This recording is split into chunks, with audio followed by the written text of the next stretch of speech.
You're my bodyguard. Why do you protect us? I do my job. She expected a quiet bodyguard. She got something else entirely, HFY romance sci-fi. The assignment was supposed to be simple. Protect the alien ambassador during the ceasefire negotiations. Keep her alive. Keep her safe.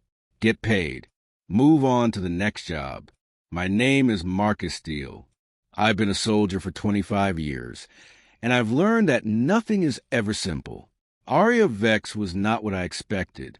When the United Earth Command assigned her to my protection detail, I thought I was getting another political figurehead who would complain about living conditions and blame humanity for every problem in the galaxy.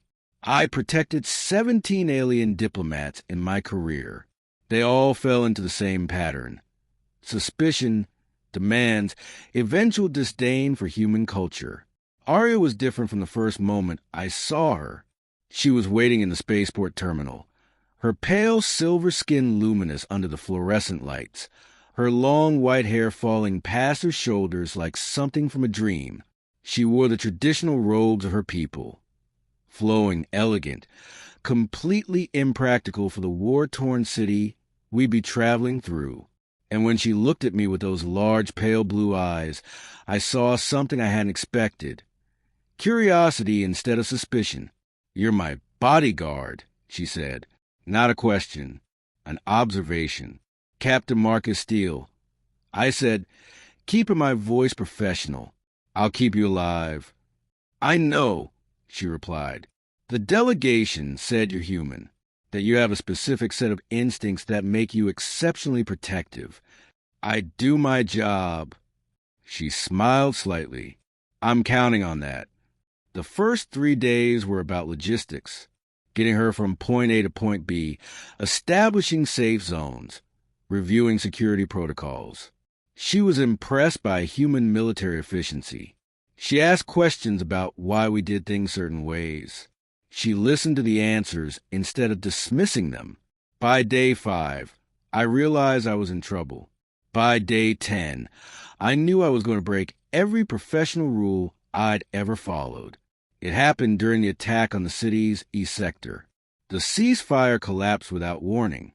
Mortar fire tore through the building we were sheltering in, and we had to run to the burning streets to reach the secondary shelter.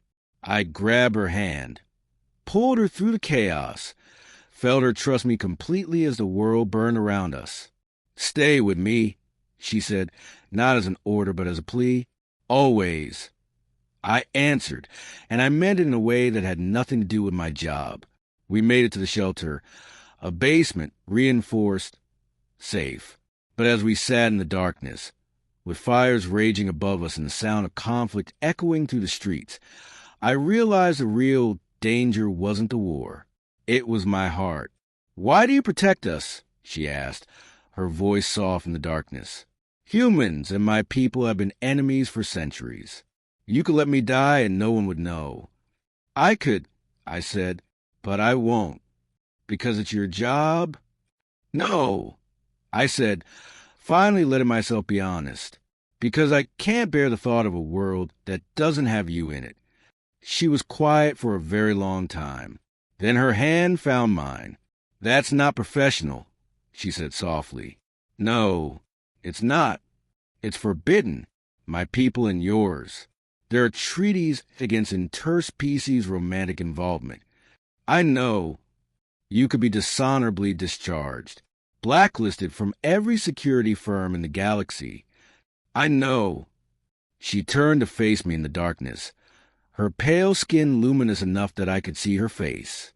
"And you're offering it anyway?" "I'm offering everything," I said. "Not as a guard, as a man who spent 25 years protecting others and never found anyone worth protecting for love instead of duty." She reached up and touched my face, her cool fingers gentle against my weathered skin. "I was told humans were simple, that you operated on basic survival instincts and physical attraction, that your emotions were primitive.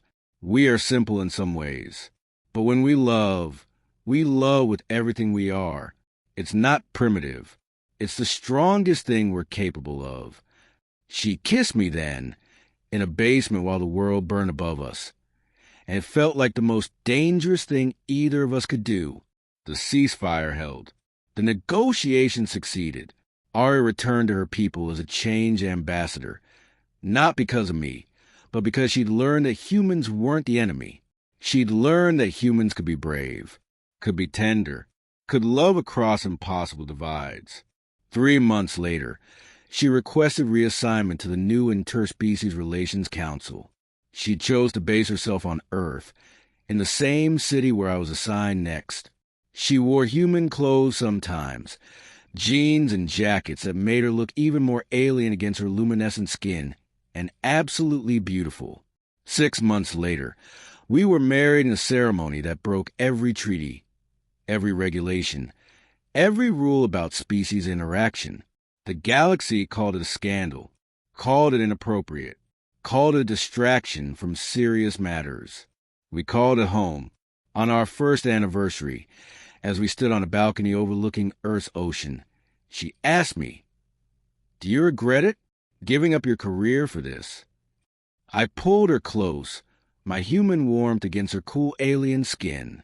I spent 25 years protecting others, but I never knew what I was protecting for until I met you. My career was just a job. This is a life.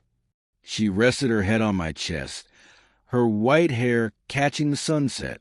My people thought I was insane for trusting a human, for believing that love could bridge species. And now I know, she said, that your people have been getting something right all along. You don't just survive. You don't just exist. You love with everything you have, and you don't apologize for it. The assignment was supposed to be simple. Keep the alien ambassador safe. Get paid. Move on.